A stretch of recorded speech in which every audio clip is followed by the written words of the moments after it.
Okay, Council, we're going to go ahead and get started. Everyone is here. We have Councilman MacArthur on Zoom. Hey, Greg, how you doing? Hello, everybody. Doing great.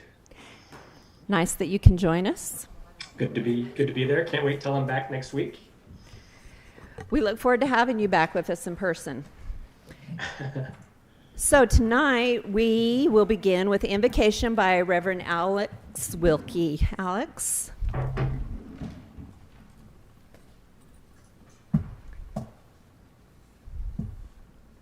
Let us pray. Dear God, whose Son declared himself to be the resurrection and the life, give each of us now a sense of his resurrection. Now give to each council member that feeling as a convert to Jesus. Bless each council member this day. Now bless the mayor also this day. Bless all the other leaders of this city, we pray. In the name of Jesus. Amen. Amen. Thank you, Reverend Wilkie. We really appreciate every time you come to pray for us. I have asked Chief Whitehead if he will lead us in the pledge.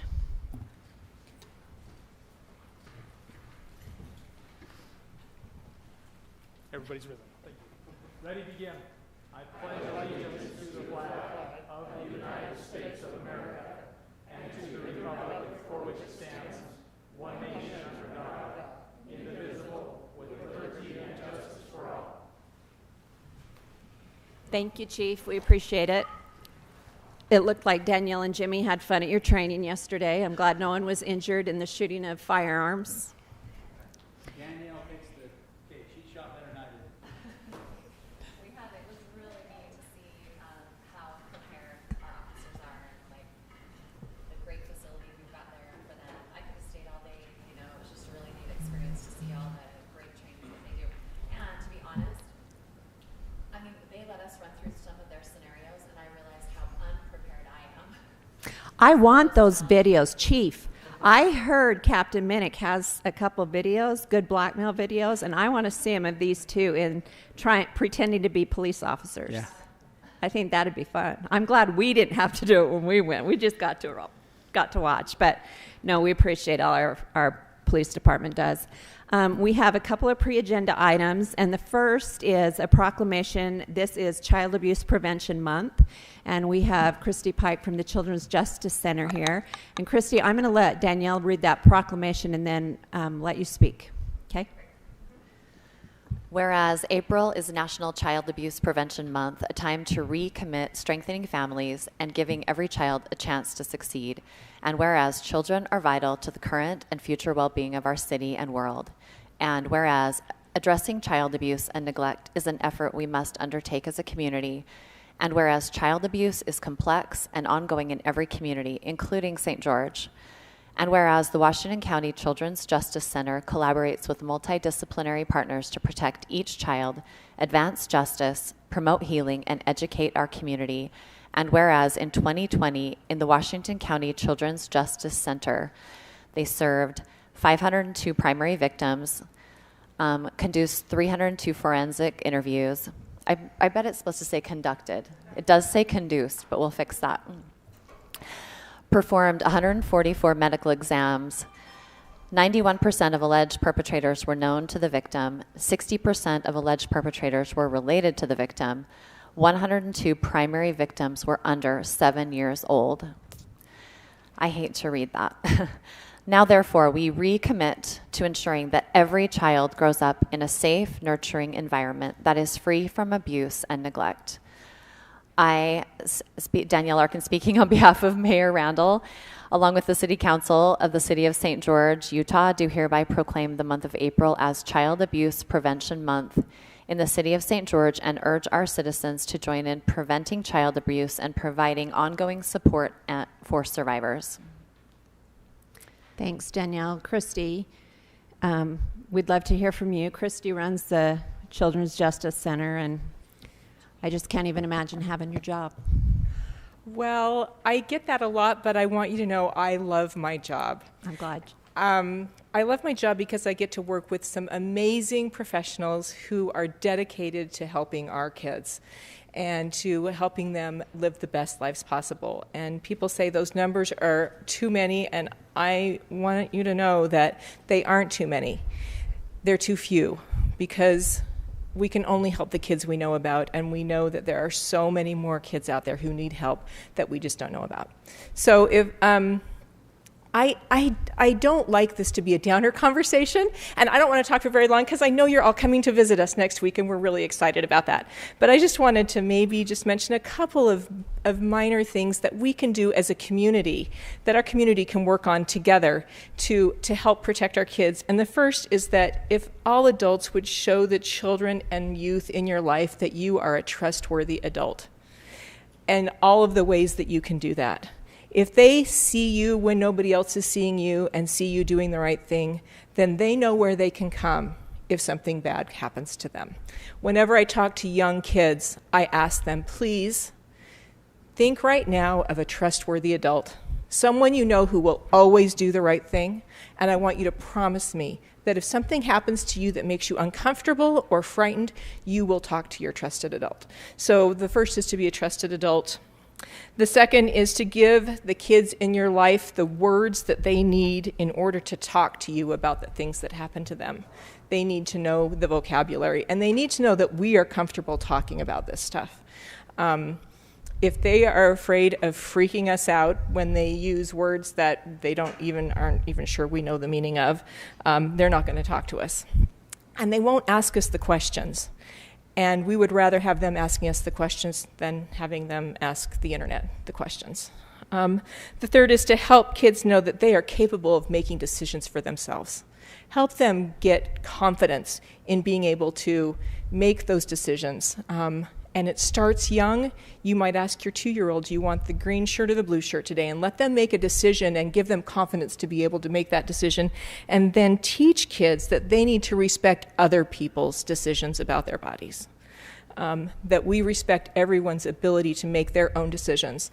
That will help us. That's actually the most primary thing we can do to help prevent child abuse, because we're preventing people from becoming perpetrators. If we can teach kids young respect for others, we're providing very primary prevention. And just a reminder that every adult in Utah is a mandatory reporter. So if you know of child abuse or have reason to believe that there's child abuse going on, by law, all adults in Utah are mandatory reporters, and the number for reporting, obviously, if a child is in imminent danger, would be 911. Otherwise, the phone number is 855-323-3237 for reporting child abuse. So thank you so much. I appreciate the time to chat and happy to answer any questions. We're very grateful to have you here.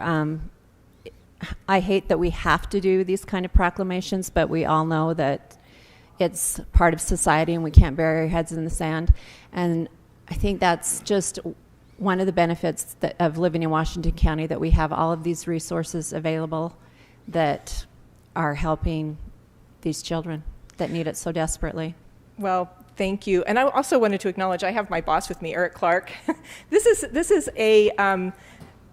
an effort that goes beyond just St. George. It goes beyond Washington County, really, but we work together with all of the different law enforcement agencies in the county, with DCFS, with mental health providers, with medical providers, the county attorneys, and we just have a fabulous team who work around the clock to make sure that kids can be safe. So I wanted to acknowledge that he was with me today as well. We're glad to have you, Eric. Welcome.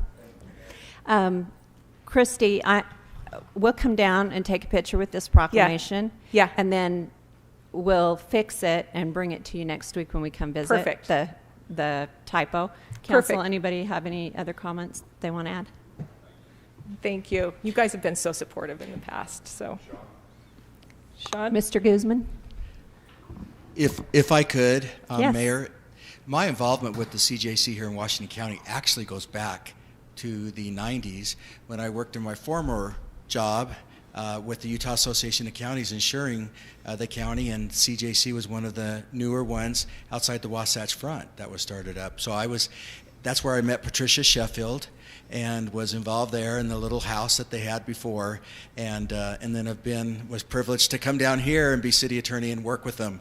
And if you remember, and maybe Jimmy, I don't remember if you were on the council at the time when they were building their new. Yeah.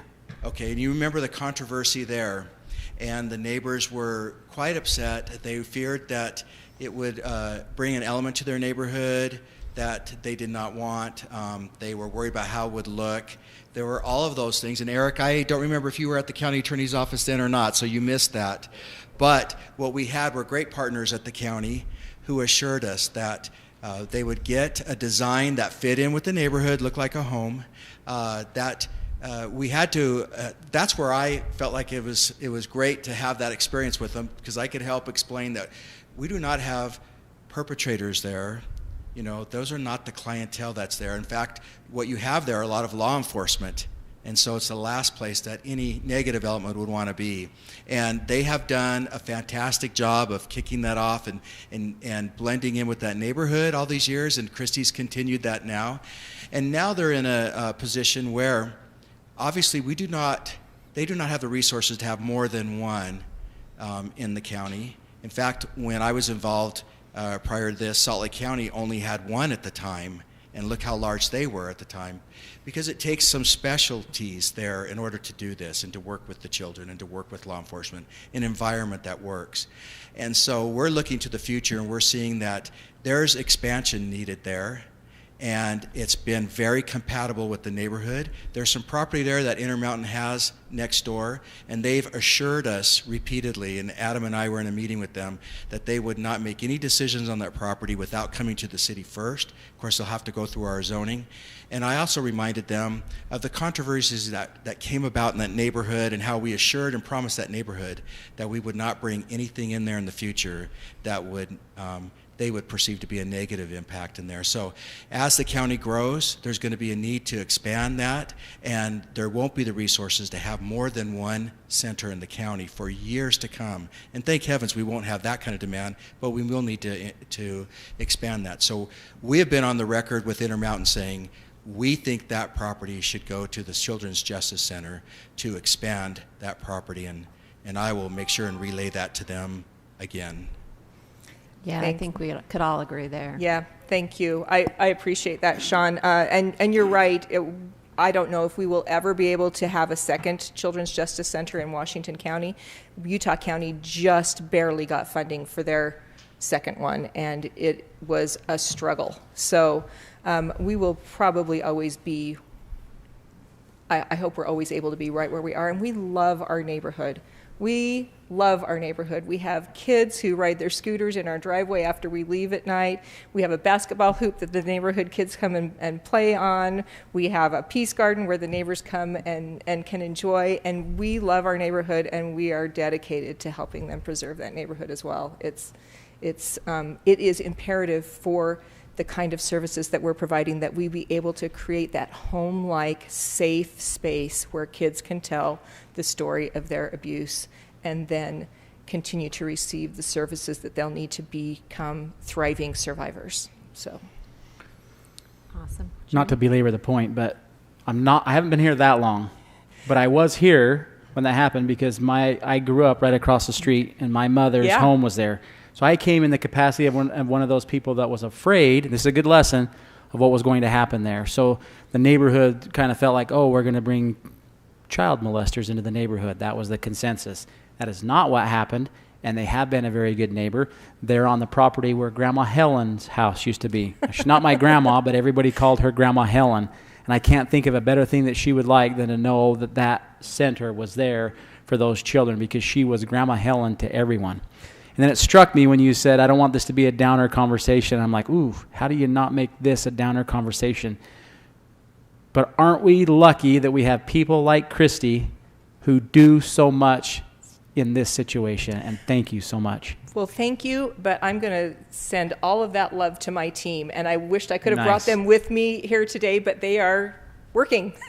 Nice. And we just have a really remarkable team. You'll get to meet them next week. And and I appreciate that. And Grandma Helen's spirit lives on. Yep. Yeah. And just to be clear, we actually don't allow perpetrators in the building. Yeah. They aren't allowed to be there. So Thank you for what you do. And pass that on to your team. That's we'll do awesome. it. We'll do it. Thank you.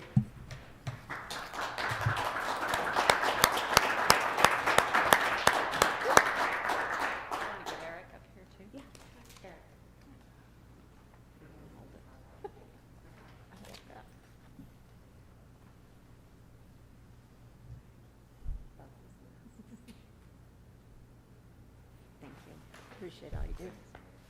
Thanks, you guys. Thank you. Thank you, everybody.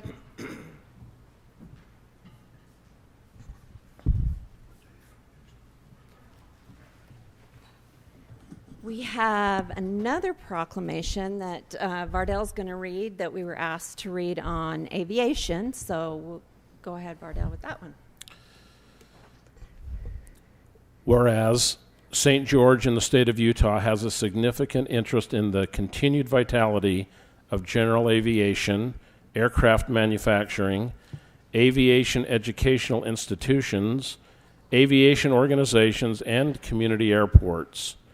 And whereas general aviation and the St. George Regional Airport have an immense economic impact on the city of St. George, and whereas according to the PricewaterhouseCoopers study, contribution of general aviation to the U.S. economy in 2018, on-airport output in Utah supports 12,600 jobs and a payroll of more than $774 million.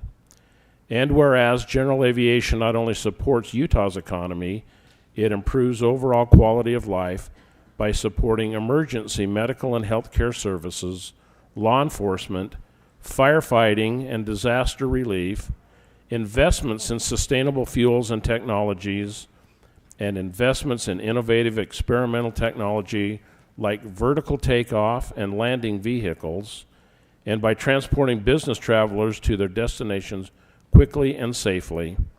And whereas these aircraft and our network of airports represent a national public benefit, and congressional oversight should be in place of this system to ensure that it remains a public system and serves communities of all sizes.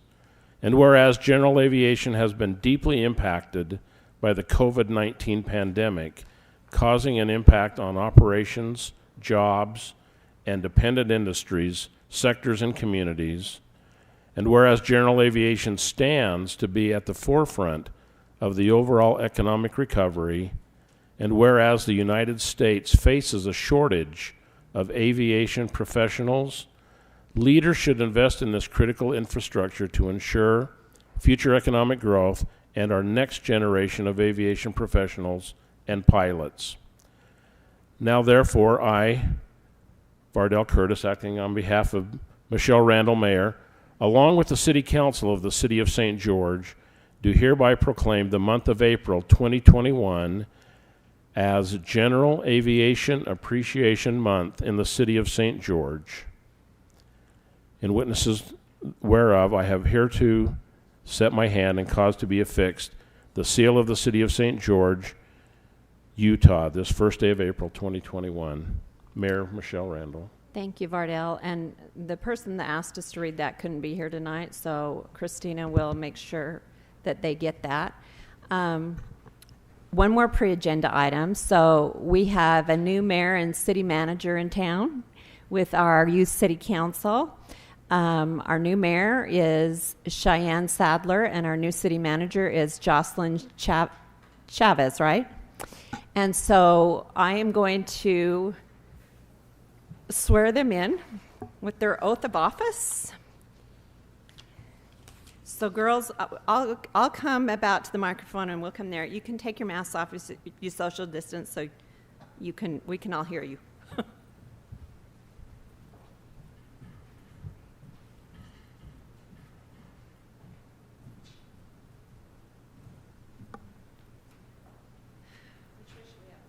Let's have you face the audience, yeah. And kind of, I'm going to stand over here, and then you just kind of look at me. So raise your right hand. I should wear my glasses, but that's okay. I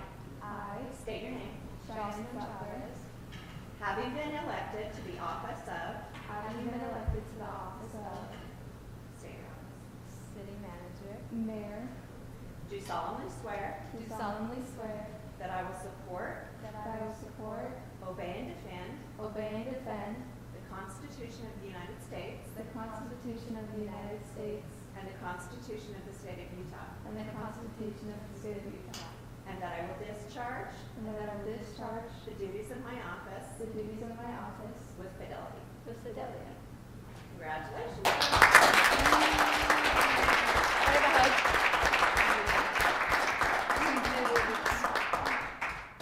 you. Hey, congrats. Thank you.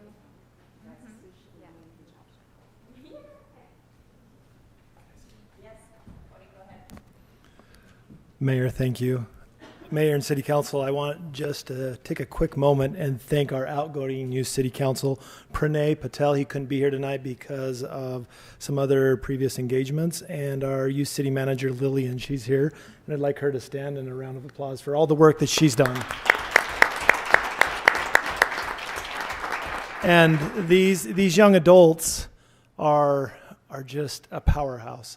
They have done so much. They have the mindset of what is best for the city, and they bring a new perspective to us and let us know what they're thinking as youth. They deal with a lot of things at school, in society, and they bring those issues up to us. And so we get a great perspective of what is going on, and we just want to thank them for their diligence and their perspective. I'd also like to thank one other person, Emily Kagan. She is the advisor to the Youth City Council, and I couldn't better advisor ever. She helps these youth understand everything from diversity to social issues to just the sensitive things that are going on. And I want to thank her publicly and say thank you, Emily. Thank you. Thanks, Cody. We appreciate that. Okay, Adam, do we have any changes to our agenda? No changes? Okay, let's get to it. Okay, Council, this evening on our consent calendar, we have 8 items, A through H. These have been reviewed by staff. They've been found to comply with all city regulations. You've had the opportunity to review the details of each of these in the packet. They're ready for approval. If you'd like to pull any of these off for individual discussion, we're happy to do that.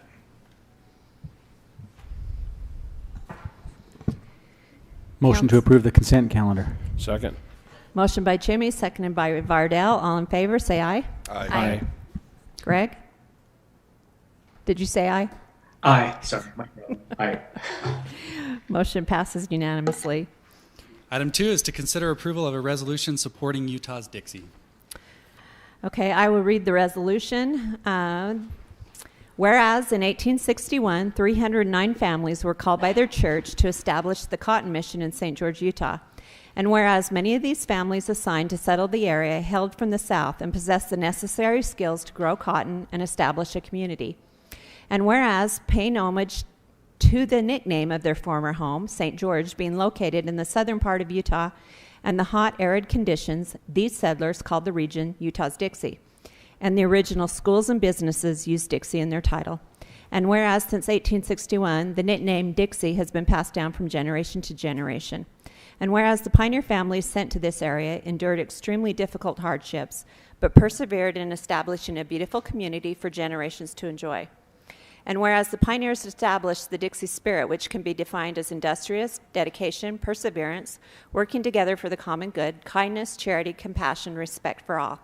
And whereas we as community members of St. George are fortunate to see the Dixie spirit emulated daily in our community, and whereas we encourage our community to respect our heritage and continue to show the Dixie spirit to family, friends, neighbors, newcomers, and visitors.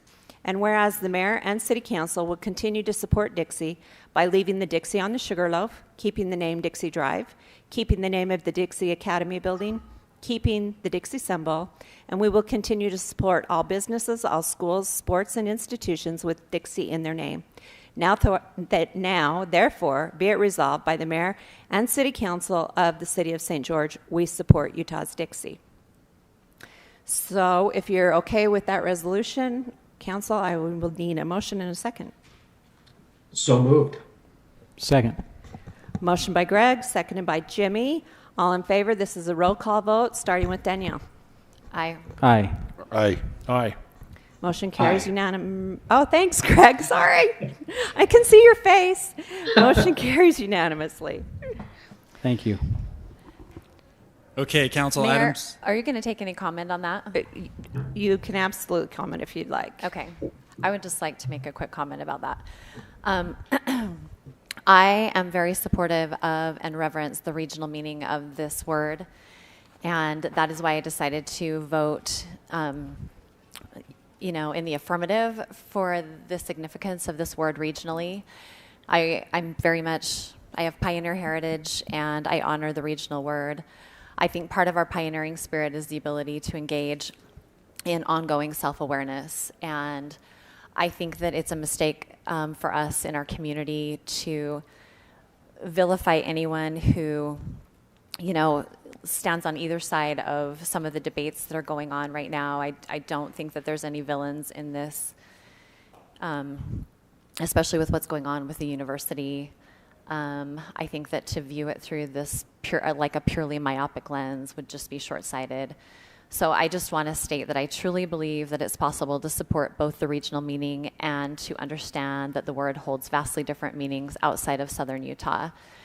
And I just personally, and I'm just speaking for me, I just want to state that, I understand that there's a committee that's been formed to determine the best name for DSU, and whatever that is, that I fully trust and support that this committee will come up with the best decision possible for the future of the university and its students and its faculty and for our community at large. And I just, I guess for me personally, I just wanted to make a statement after that I think it's possible to see this issue from dual perspectives and to honor both, and that I just want to state from my heart that I honor both. Thanks, Danielle. I had the opportunity to attend a meeting that I was invited to Monday night, and it was actually a meeting that Julie Beck was hosting. She is the chairperson of the Name Changing Committee, and Devin McDonald was there, and a few people on that committee, and it was very, very civil. I felt like everybody was listening to everybody, and the only comment I had to make is I'm really saddened by the fracture this is created in our community, and I hope when all is said and done, we will be able to come together and truly show the Dixie spirit and be one community again, and the division goes to the wayside. So it was a very productive, good meeting, and it made me hopeful that a resolution, something, they'll come together with something that hopefully everyone can live with. So, all right. Go Dixie. Go Dixie. In honor of my good friend Joe Bocut. That's right. He said it, go Dixie, every time we said the pledge. Yep. Sean, you take in number 3? Actually, council, we'll just have Cameron take both of Okay. these. So both All of right. these items, items 3 and 4, they have to do with the interlocal agreements for a new bus route that will go from St. George to Springdale, which has become known as the Zion Shuttle. We've been asked, as the only transit provider in the county, to operate this. And so we're going to have Cameron just give a little bit more background on maybe how this came to be and where the funding comes from, and then we'll get to the action on the interlocal agreements. And I'll just be very quick, even though I'm going to state that over 10 years ago, a study was done. The idea of going to Zion with a shuttle or some sort of a transit service was brought up to try and alleviate some of the congestion at Zion National Park. A study was done in 2010. It was a BRT, or a bus rapid transit study, and it even encompassed looking at the airport and whether or not we could get transit out there. And it identified that the fact that it was going to be expensive and that a financial study needed to be looked at more in detail. Another study was done in 2016, St. George to Springdale route. Again, it identified on a very high level the cost that an analysis needed to be done. UDOT in 2018, May, they approved $15 million, UDOT Commission, to start up this transit service. And at the time, without looking at the detail, It was really looked at that, hey, maybe this $15 million will run it for 10 years. Well, they hired AECOM, who then hired a subconsultant, Zion Public Finance, who really did an in-depth cost analysis. That analysis indicated that with the help of, well, it didn't include the sales tax that the county imposed. What was it, a couple years ago, almost a couple of years ago? But with that, the imposed tax coming from the county and supplying some additional funds to that, and the $15 million that this transit route could run for 10, 15 years with federal monies in there too, the grants that we usually get, I feel confident that it will. I feel confident that it will continue to run. And so in the end, we've got 2 agreements, one with UDOT and St. George that allocates that $15 million to be used on that transit route to start it up and keep it running. And then another agreement with the county in St. George to allocate the remaining sales tax that's allocated to transit service that would come to St. George to be able to help run that route. And so that's what these 2 agreements are, to be able to allocate the money and stipulate it that it needs to run for 10 years, stipulates that we need to provide financial reports when requested annually, or however often they want to look at our reports, and that Suntran would be running the service. Thanks, Cameron. Any questions for Cameron? And after 10 years, Cameron? After 10 years, we will have a fund balance. I think after 15 years, there was a fund balance of approximately $5 million estimated based on the detailed analysis. And then are we obligated to continue the service? We are. After the 10-year window? Well, obligated, no. That if our obligation stops at 10 years with the $15 million. It can run. You can choose not to have it run if you don't want to. The $15 million would be, well, it depends on how we use the funds, the sales tax and the federal monies, and if that $15 million is completely used up, but our obligation is to UDOT to run that service for 10 years. If you continue to run that service, there will be a fund balance with just the county monies and just the UDOT monies. After 15 years, it was estimated around $4 million or so, what we think, and it all depends on the market and the, well, it'll be, our expectation is to be electric buses. And so at that point, somewhere around there, we would need to be purchasing new buses. And so it does depend on costs and everything in the future.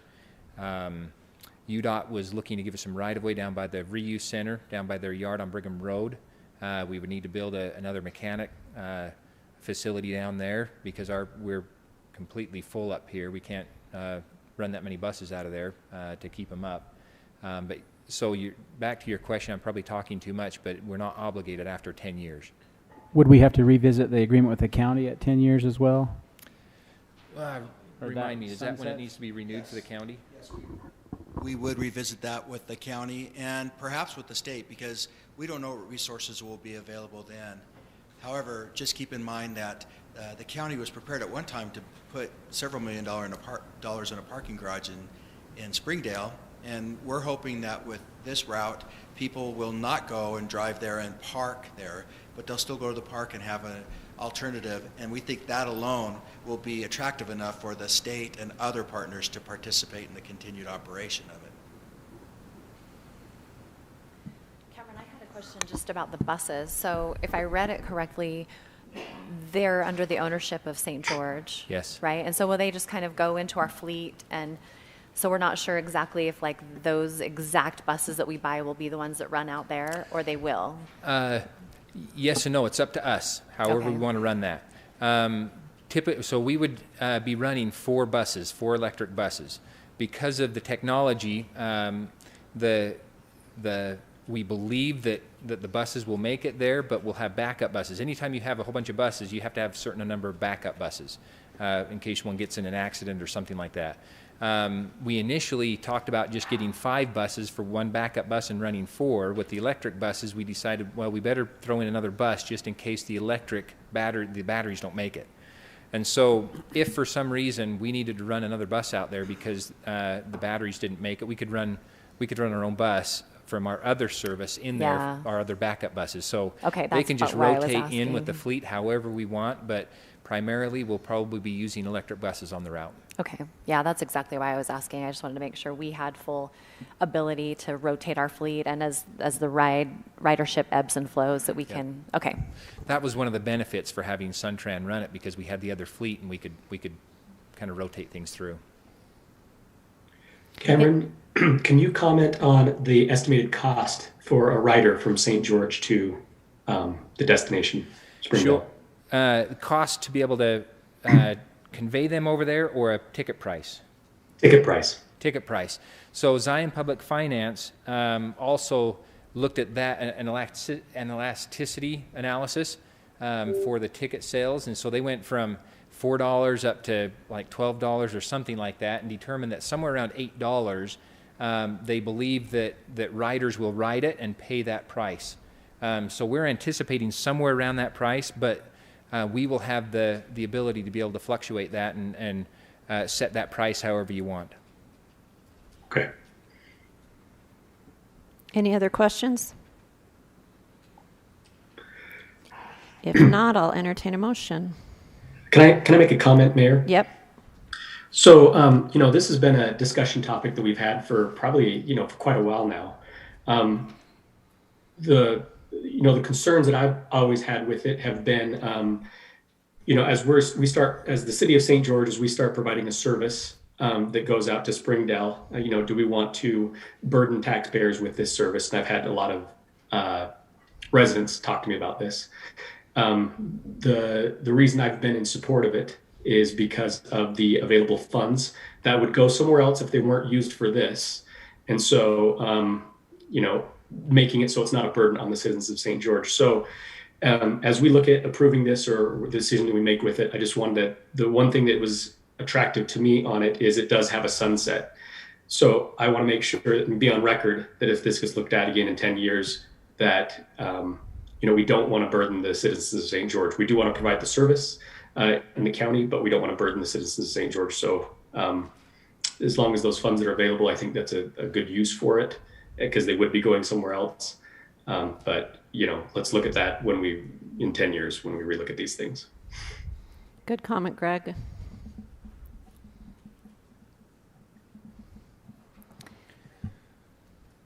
I'm ready for a motion. I agree. It's a lot of money, and Greg's right. I wish in the perfect world we could have maybe had a private partner that could do this, and we know we've discussed that some in the past.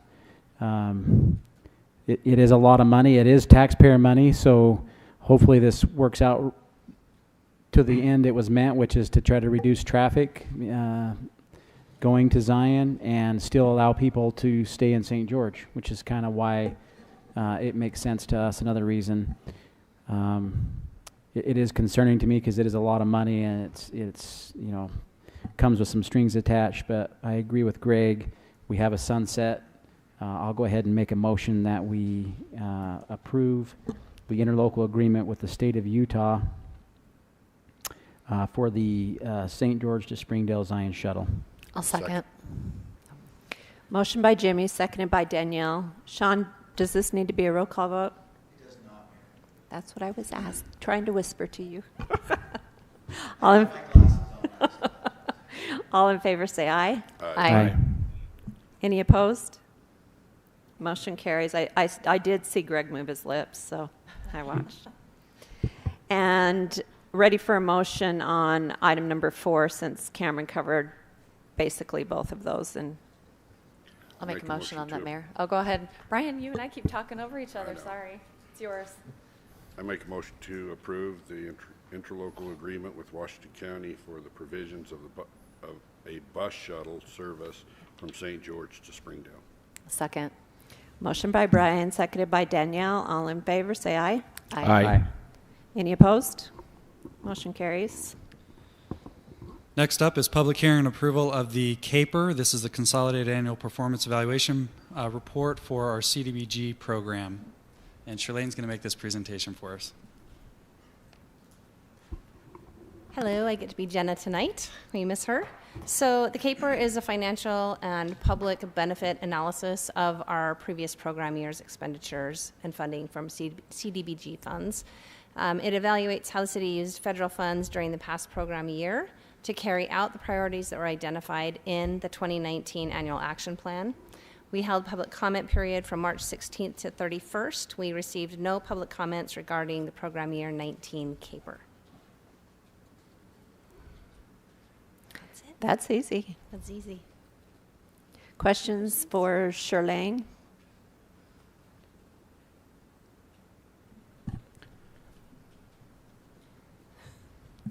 Okay. I just wanted to know if you had any questions for her. If not, we will open the public hearing. Anybody who came to comment on the CAPER report? Seeing none, I'll close the public hearing. Council, come back to you for a motion. I'll make a motion, Mayor. I look at this and it's interesting because it's like you wish we could do all of it all at once. You see the things that we're doing and the things we're not, and they're all so important. But I'm glad we're working on each of these issues and that we're making progress, and it's a good sign. That's kind of what I was thinking when Christy Pike was here. We're making progress on all of these social issues. When I was a little kid, I don't think any of the stuff that she does existed, and I'm so grateful it exists for kids now. And same with some of these, goals that we have on here. I don't think we were doing a lot of this, even 20 years ago, maybe even 10 years ago. So I'm just glad to see that we're making progress on this. But motion to approve the Consolidated Annual Performance Evaluation Report for the 2019 program year for the Community Development Block Grant. Second. Motion by Danielle, seconded by Vardell. All in favor, say aye. Aye. Aye. Any opposed? Motion carries. We're now to the land use portion of our agenda, and item number 6 is the merger of 2 lots in Stonecliff Phase 8, and Wes will present.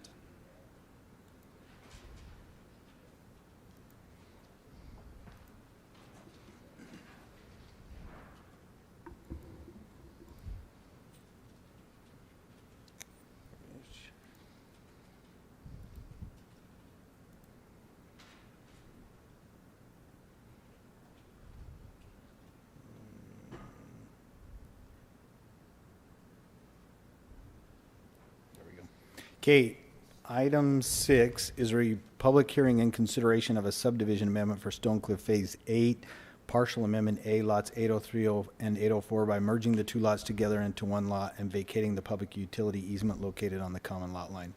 So basically this was 803, 804. It's up in Stonecliff. Here's kind of the ridge line right here that looks off to the west over the summit and so forth. Anyway, the applicant purchased both lots. They would like to combine the 2 lots into 1 and vacate the public utility easement there that was on the lot line that separated it into 2 lots. And that's their request. Yes, it is. Any questions for Wes? Okay, this is a public hearing. So anybody who has come to comment on the merging of these 2 lots in Stonecliff? Jeff, I thought you were going to comment. You're just cleaning. Seeing none, I'll close the public hearing and come back to you, Council. Mayor, I'd make a motion that we approve the subdivision amendment for Stonecliff Phase 8, partial amendment A, lots 803 and 804 by merging the 2 lots together into 1 lot and vacate the public utility easement located on the common lot line. Second. Motion by Vardell, seconded by Brian. All in favor, say aye. Aye. Aye. Any opposed? Motion carries. Item number 7, since we just lost our city manager. I'll just take it away. Item number 7 is to consider approval of a conditional use permit to amend an existing short-term rental bed and breakfast to allow for construction of an on-site manager's suite located at 217 North, 100 West. You can see the property there on your screen, 100 west off to the right, 200 north on the bottom. This has actually been a landmark site and a bed and breakfast since 1981, so it's about 40 years, or close to anyway. Ownership changed last year, and they are asking now to make a couple of changes. There are 7. I should actually go through this so you can see it. This is the house, and this is the site we're going to talk about a little bit. There are 7 rooms. Currently, one of them is occupied by the manager. They're proposing to take a portion of this garage that you see on your screen and turn it into a manager suite. And they would leave one of the sides, this left side, open for garage use, so that the manager has a place to park, and then this other side would be converted into a suite for the manager. That would leave 7 rooms open to be able to be rented on a nightly basis. And just another look at the garage, or the home. This is the floor plan. You can see again the garage here, and then the suite off to the right. And this is a look at what they are proposing. Now, I believe that after the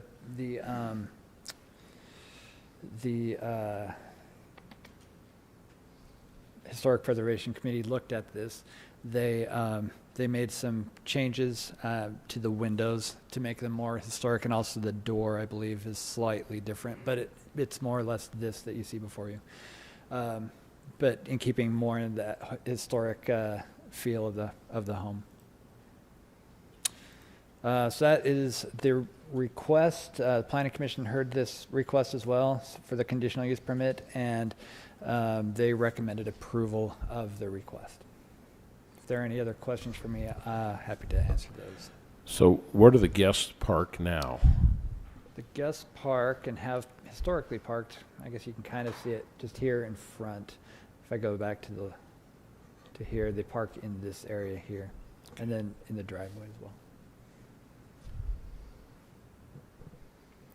Any other questions for Dan? Have we had parking problems or complaints in the neighborhood? I'm not aware of any. I don't know if John has heard of any. Doesn't sound like it.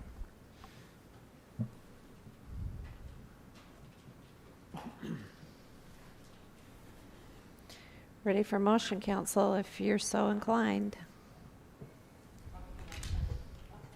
I'll make a motion, Mayor, that we approve a conditional use permit to amend an existing short-term rental bed and breakfast to allow for construction of an on-site manager suite located at 217 North 100 West. Second. Motion by Danielle, seconded by Vardell. All in favor, say aye. Aye. Any opposed? Motion carries.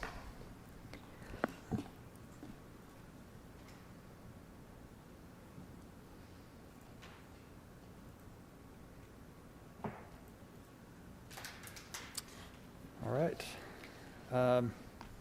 Item number 8 is to consider approval of an ordinance amending the Desert Color Plan Development PDR zone to allow 20 new multifamily units to be known as Desert Color Resort Phase 2D on approximately 1.15 acres, generally located east of I-15 south of Southern Parkway. This is the site. You can the lagoon is right here in this area, but you can see that it's all zoned PDR. This is a look at the site itself. Again, there are 3 buildings with 20 units amongst those 3, divided up among those 3 buildings. Take a look at what they look like here in just a second, but you can see the trail extends here. They've got some open civic space here and back here next to the trail. This is a look at the buildings themselves. They're approximately a little over 34 feet tall, 3 stories. They'll each have their own garage, and I should go back to that, show you. They also are proposing some guest parking in this area here next to the trail. Desert Color is a little bit different. They are, per their zone plan, allowed to utilize parking on the street in certain circumstances, as long as they are striped and designated as such. So they are showing 5 spaces here, and they also have to have guest parking at a rate of 1 stall for every 5 units. So in this case, that would require 4, and they are providing those 4 spaces. So the buildings, all 3 buildings, are very similar in their look and materials. This building here is the largest one. Each one will have a slightly different color palette to complement each other. And you can see just some 3D renderings that they provided for you to be able to look at here. So that is their request. They are, the request is in compliance with the densities that have been outlined in the Desert Color Master Plan. Again, the Planning Commission reviewed this project and has issued a recommendation for approval. If you have any other questions, I'd be happy to answer those. Dan, are those 2-car garages? I believe those. Or are they like I single believe they're stacking? single. I believe those are single, and they have also a. Let's see. The applicant may. Yeah, they are actually tandem parking. Tandem. Okay, Yes. that's what I Yes. wondered. Sorry about that. So they'll be able to provide 2 parking spaces for each garage. So is there flexibility in the amount of density? So I mean, we were approved at 13, but now we're going up to 20.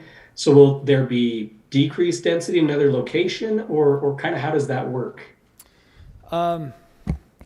Their flexibility, their density in Desert Color is fairly flexible. So there's not a set number of units that are allowed, or a certain cap on the density. So there's a lot of flexibility in their ability to have densities. So no, it doesn't necessarily mean that there will be less somewhere else, but yeah, like I say, they have that flexibility. So 40 units per acre? What's that? So could we do 40 units per acre? I'm not quite understanding that. I know I can understand some flexibility, but there's got to be a cap somewhere. I don't know, John, do you know if there's a?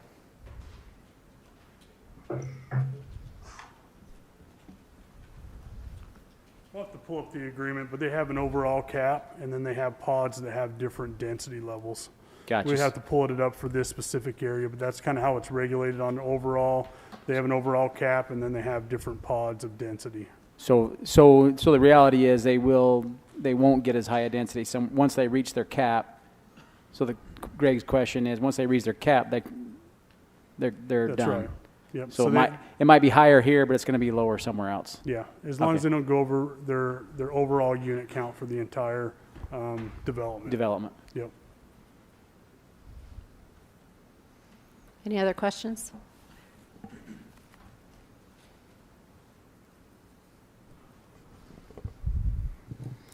If not, I'll entertain a motion. I'll make a motion that we approve the preliminary plat for Desert Color Resort Phase 2D, a 20-lot residential subdivision located, no, am I on the right one? No, Sorry. number 8. Let me back up. Recommend for approval, ordinance amending the Desert Color Plan Development Residential Zone to allow 20 new multifamily units to be known as Desert Color Resort Phase 2D on approximately 1.15 acres, generally located east of I-15 and south of the Southern Parkway. Second. Motion by Vardell, seconded by Danielle. All in favor, this is an ordinance starting with Vardell. Aye. Aye. Aye. Aye. Aye. Motion carries.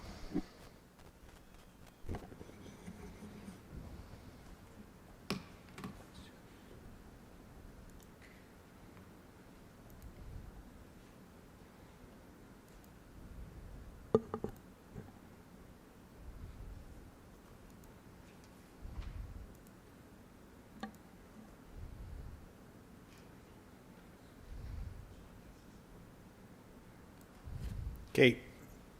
The next item is a request to approve a preliminary plat for a 20-lot residential subdivision called Desert Color Resort Phase 2D. Site is located at the intersection of Maria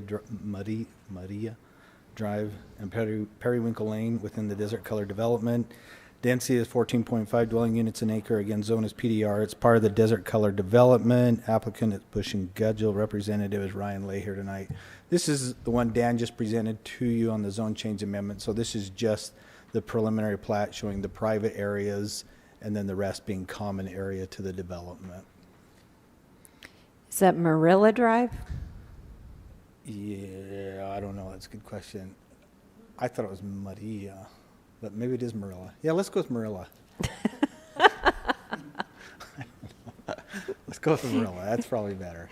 Questions for Wes?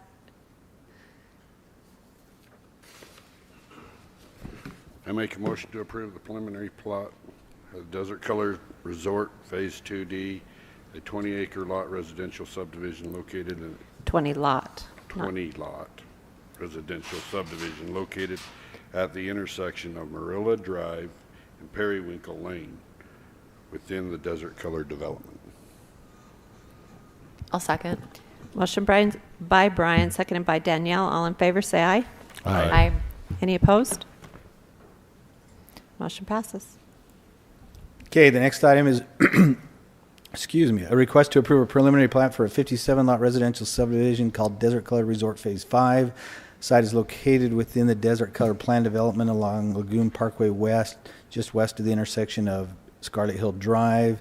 Density is 4.74 dwelling units an acre. The applicant is Alliance Consulting. Representative is Craig Coates. So this one, oh geez, let's see if I can get it. Is right here. Here's Lagoon Parkway. So it's within the resort areas. It's north of Lagoon Parkway. There we go. Shoot. There we go. So it's just this area right here. This is a lot, but the plan is to come back in this and further subdivide this one lot here. They're just leaving it as a large lot for right now, but the rest of this is within that. The only change on the preliminary plat that Planning Commission saw that you see is we've asked them to include the roadway within the preliminary plat. And so it's actually shown now. It shows on your drawing, but it just doesn't have legal descriptions and it's not included as part. We asked them just to include the roadway. So we'll dedicate the roadway, the roundabout with this development here. And that's just the only difference between the one that Planning Commission saw and that you see right here. And the motion? No. I just kind of give me enough. They were going to run this as a separate plat and we just said, no, let's just run it all together as one plat. I'm just updating you on that. Okay. There was a little difference between the two. Questions for Wes? So what you just shared with us then has incorporated the request from the Planning Commission? No, Planning Commission didn't recommend it. We didn't notice it till after the meeting, and that's when they brought up and said, hey, we're making this into a separate roadway dedication plat. We said, no, the staff would prefer that you just have included, let's just include it within that. It was shown on the preliminary plat, but it just wasn't included in the boundary line.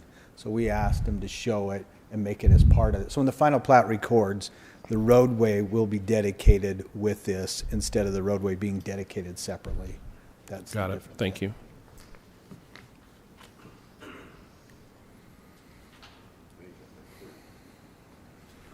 Should we have to put that in there? Make a motion to approve the preliminary plat for the Desert Color Resort Phase 5, a 57-lot residential subdivision located within the Desert Color development along the Lagoon Parkway, just west of the intersection of Scarlet Hill Drive. Second. Motion by Brian, seconded by Jimmy. All in favor, say aye. Aye. Any opposed? Motion carries. Okay, the next item is a request to approve a preliminary plat for a 6-lot residential subdivision called Aberley Farms. Site is located along Segmiller Drive, 3220 East, just east of 3210 East. Property is 9.82 acres for a density of 0.61 dwelling units an acre. There's 2 zonings across the property. 4 of the lots are in RE20 zone, 2 lots are in the A1 zone. The general plan is low-density residential. The applicant is Development Solutions Group, and the representative is Ryan Thomas. So here is 3210 East. Here is Segmiller Road here. We're actually renaming this road along here as Segmiller Drive really now will go this way and extend east and west, and this will go away from being Segmiller Drive. Again, there's just an aerial image of it. We've spent a lot of time on this preliminary plat. It's funny that 6 lots takes more time than 200 lots, but we still haven't kind of got it all figured out, but we're close. So there is a condition on this. So there's the 2 existing web homes right there. They will stay. They'll be in those 2 lots. Then you have these 2 lots here that will be part of the 4 lots in the AE or in the RE20. Then these 2 lots will be in the A1 area. The city has along this area here, let me see if I can go back up. The city is looking at providing a detention basin here, and I may have already brought this up with you. 1 here, 1 here, 1 somewhere in this vicinity, and 1 somewhere in this vicinity. And the reason we're doing the detention basins is to collect the runoff and hold it, as there's a 66-inch storm drain line that comes along here. And I know 66 seems like it's really big, but it doesn't have the capacity to convey the water from the Warner Valley drainage basins and all of the development that's happened south of here. It's so flat, it doesn't carry as much water. So the city is looking at putting in these detention basins, and we're working to get a grant through the NRCS where they would build them. The requirement is the city obtain the property, but they'll build them. They will also come in and build the trail along here and so forth as part of the improvements of those detention basins. And so this is just one of the detention basins that we've been working to get. The developer would like to use this property as he would like to keep this as an agricultural area and farm it. So he would prefer not to sell this to the city for the detention. He would prefer to grant the city an easement over it that allows the city then to continue to use it, because he feels like he can incorporate it in with his animals and so forth and what he would like to do on the site. So we have agreed to that. The city's also purchasing this lot right here from Quality Development to increase the size of the detention basin area here. And we're trying to work out something. He would like to use that area too as part of his agricultural area. So so this would be conditioned on an agreement. And the other reason is the old Segmiller Road goes like this, and it comes in at a bad angle, as you know, into 3210. And so it comes in against the flow of traffic. So we've realigned it right here and came through there.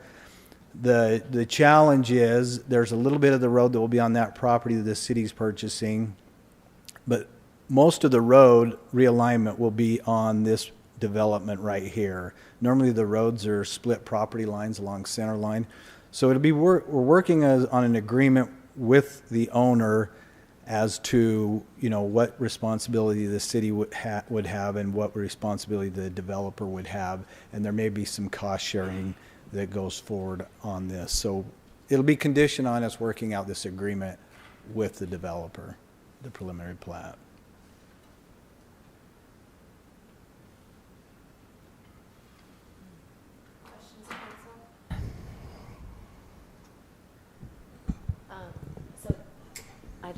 So detention means retention are the ones that are that stay as ponds. Right? Yeah. And detention is they're slowly let out. So the hope is these detention basins will collect the water, and the water from Washington will pass through, and these will release slowly into that pipe, so we're not overwhelming the system. Right. The other option was to go in and install a new pipe from the Fort Pierce all the way out to right there. We've chosen this option. We feel like, based on the study that was done, this option will work just as well, and so we've chosen this option instead of putting in a whole new pipe. I was just thinking about mosquito abatement, but I think Jimmy can agree. There's like a problem Yeah, so out there with mosquitoes. it should release into the pipe, so in less than 24 hours, the detention basin should draw down. That's what a detention basin should be designed for, is the flow should disappear within 24 hours. I mean, Okay. the ponding. Oh, that. And you'll see on your cross section, there is a trail. Again, the trail right, I can't see. Anyways, the trail right here, it actually wouldn't be built at a later date. The developer won't be installing that trail. It'll come in with the NRCS project when they build the detention basins. They will also build the trail at that time, and so they will build the trail all the way along there, all the way out to, all the way out to River Road, basically. So. Any other questions? So is our action tonight then conditioned on? Just conditioned on an agreement between the owner and the city working out the construction of the roadway and dedication and the detention area. What's your thoughts on the likely probability? I'm just wondering if we're ahead of ourselves. No, like I said, we probably met 10 times on this, and I'm not being facetious. We've met a number of times on this trying to get this worked out. We're there. We just haven't come up to an agreement as far as, okay, the city will put in the road, you dedicate it, the city, we're trying to work all that stuff out. But we felt like we're far along. He's comfortable with us. We're comfortable. We just haven't nailed it down into an agreement.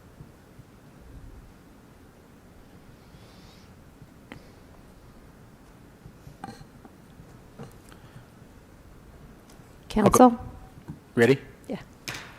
I'll go ahead and make a motion that we approve the preliminary plat for Aberley Farms, located along Segmiller Drive, 3220 East, just east of 3210 East, with the subject to the agreement being worked out on the road alignment and the detention. Yeah. Retention? Detention. Basin. Yeah. Second. Motion by Jimmy, seconded by Danielle. All in favor, say aye. Aye. Any opposed? Motion carries. Okay, the next item is a request to approve a preliminary plat for a 49-lot residential subdivision called Webb Acres.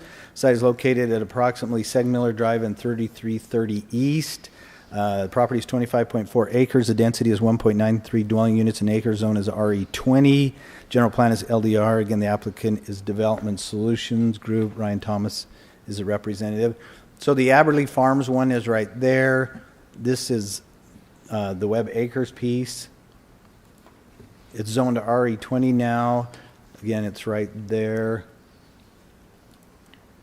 Just so you're aware, the developer is requesting lot size averaging for the project is 24 of the 49 lots are less than the minimum size of 20,000 square feet. The ordinance allows that as long as they don't exceed 50% or 2.0 dwelling units an acre on their density. Just giving you a lot size average or min and max. The smallest lot size is 13,364. The largest is 27,424 square feet. So there's quite a range there in the lot sizes. This is probably the largest lot right there. They do own this piece of land right here. There's 25 feet that goes down that way here. That was one of my concerns, is what happens to that 25 feet. This is property owned by Ron Thompson. They've worked out a trade with Ron that this will actually become Ron's property here in exchange for, see, their utilities will come down this road here, and they've given you an off-site utility sheet. So they've traded this 25-foot strip here with Ron for an easement through here for their utilities to come down and tie into Segmiller Drive. So that will be Ron's. This will be the road. They have already kind of, at Ron's request, they've laid out what Ron felt like he was comfortable with as a future subdivision. He said it won't be in his lifetime, but I like the forethought that we're thinking through and seeing, where the roads are going. So the plan is that this would be a road and this would be a road in the future and then somehow work its way over to here. So they put the utilities and what everybody's kind of comfortable with right now as a future roadway alignment. And then Ron indicated that his lots would front this road here and this road here, right there. So they won't be finishing the whole road here. They'll leave a portion of it to be built by this property owner in the future when they develop. But they've already worked out the easements with those off-site utilities and so forth. Questions for Wes? Make a motion to approve the preliminary plat for Webb Acres, a 49-lot residential subdivision located at approximately Segmiller Drive and 3330 East. Second. Motion by Brian, seconded by Vardell. All in favor, say aye. Aye. Aye. Any opposed? Motion carries. Okay, the next item is to consider approval of a resolution declaring the intent to consider adjusting a common municipal boundary line with Washington City. So here's Merrill Drive, Mall Drive in St. George. So right now, this right here was a platted road that was dedicated or platted years and years ago. It's a 33-foot platted road right there. Currently, the boundary line runs about right, let's see, it's right here, roughly along the east side of that road. It's strange, and so along that platted road. Then this property right here is actually owned by PRI. There's about 33 feet in there that PRI owns between Washington City and them.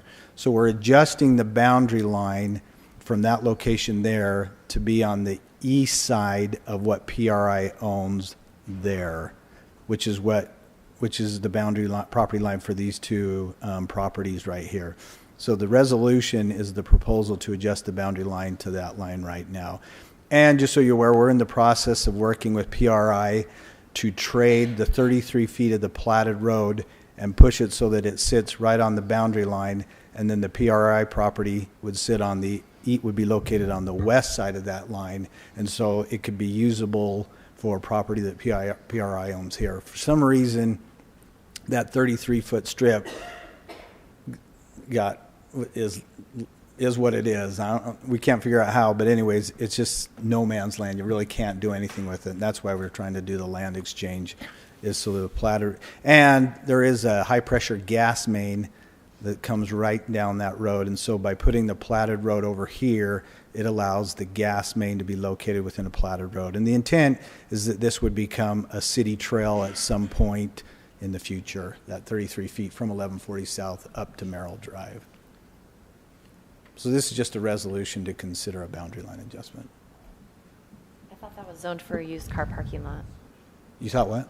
Zoned for a used car parking lot. Isn't that what's always along there? Oh. Used cars for sale? I'm sure they would like that. It's good use. Any questions? If not, motion? Motion to approve the resolution declaring the intent to consider adjusting a common municipal boundary line with Washington City. Motion to consider. That's funny. Second. Motion by Jimmy, seconded by Danielle. All in favor, starting with Danielle, say aye. Aye. Aye. Aye. Aye. Aye.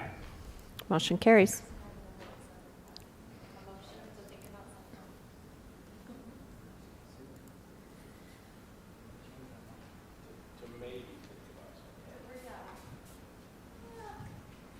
Mr. Guzman, you're up.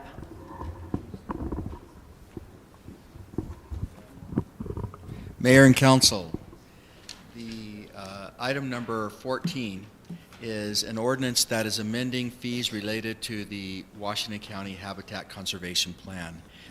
As many of you are aware, the original HCP was approved in 1996, and in that HCP we agreed as a city to impose a fee of 0.2% of the estimated construction costs of any building project, as well as a $250 an acre cost. Now, 20 years later, We have renewed that HCP. As you know, the original one had about 61,000 acres included in it. The new HCP with the Area 6 it increases that by 7,000 acres. One of the parts of the agreement that changed was that they eliminated the $250 per acre fee. So now it's just going to be the 0.2% attached to the construction costs of each construction project. So we are amending our fees accordingly to reflect that change. I can answer any questions if anyone has any. Questions for Sean? And we are the applicant, right? The City of St. George? Yes.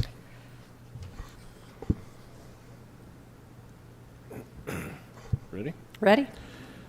I motion that we approve an ordinance amending certain impact fees for building permits and final plats pertaining to the 2021 Washington County Habitat Conservation Plan. Second. Motion by Vardell, seconded by Brian. All in favor, starting with Vardell. Aye. Aye. Aye. Aye. Aye. Motion carries. And Mayor and Council, you will see this again in the form of an interlocal agreement with the county. They are the ones that actually are in charge of collecting that fee. And so we wanted to get this on the agenda and taken care of right now because we're no longer obligated to charge that, and we didn't want to continue to charge that. But you will see an interlocal agreement on your next agenda. Okay, I don't have any appointments to boards or commissions. Just a quick reminder, the art festival starts tomorrow, and y'all get to judge some art from 9 to 10:30 anytime then. And I will meet you up at the Sugarloaf for our fabulous video at 8:30 a.m. bright in the morning, bright and early. I don't have any reports. So, Danielle, do you have any? Jimmy? I'm good. Yes, we have started moving forward with the Gold Star Memorial. We're just getting our website built so that we can start getting donations for that memorial that will be put in that square by the flagpole, and we're excited. It is going to be way awesome. Vardell, any reports? No, thank you. Greg? No report. Okay, and we have no need for a closed session. So, council, I will entertain a motion to go home. So moved. Second. Motion by Danielle, seconded by Brian. All in favor, say aye. Aye. Any opposed? Nobody is opposed. Motion carries. Okay, see you in the morning.